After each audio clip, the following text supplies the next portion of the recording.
সবার আগে এই দৃশ্যটা দেখুন, নিজের মনেই প্রশ্ন চলে আসার কথা, এটা কি ফুটবল নাকি রেসলিং? এজন্য উড়ন্ত সুপারম্যান পাঞ্চ যেভাবে রেসলারের মতো আঘাত করলেন আর্জেন্টিনার গোলকিপার, তাতে অবাক পুরো ফুটবল বিশ্ব। এমন কাণ্ড ঘটিয়েছেন স্প্যানিশ লিগে আর্জেন্টিনার একজন গোলকিপার।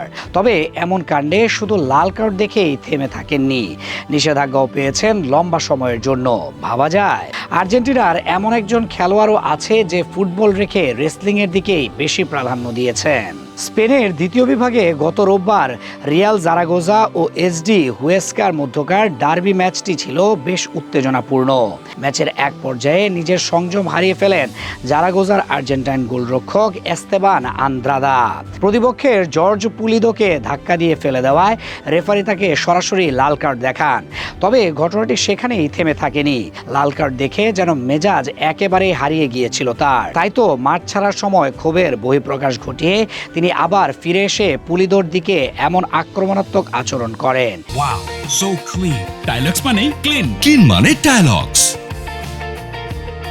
এতে পরিস্থিতি আরও উত্তপ্ত হয়ে ওঠে এবং দুই দলের খেলোয়াড়দের মধ্যে সংঘর্ষের পরিবেশ তৈরি হয়। এই ঘটনার প্রভাবে আরও দুই খেলোয়াড়, হুয়েস্কার গোলরক্ষক দানি ডিমেনেজ এবং জারাগোজার দানি তাসেন্দে লাল কার্ড দেখেন।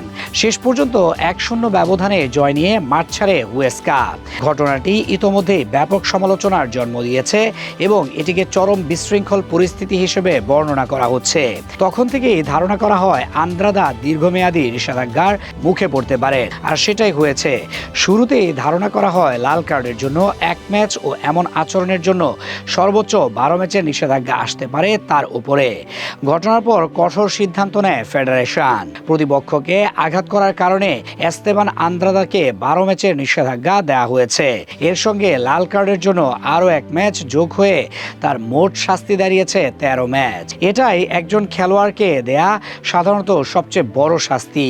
এদিকে নিজের আচরণের জন্য প্রকাশ্যে দুঃখ প্রকাশ করেছেন 35 বছর বয়সী এই আর্জেন্টাইন গোলরক্ষক।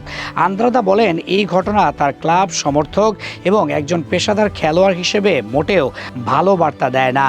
তিনি প্রতিপক্ষ জর্জ পুলিদোর কাছেও ক্ষমা চেয়েছেন, স্বীকার করেছেন ভুলটা তারই ছিল।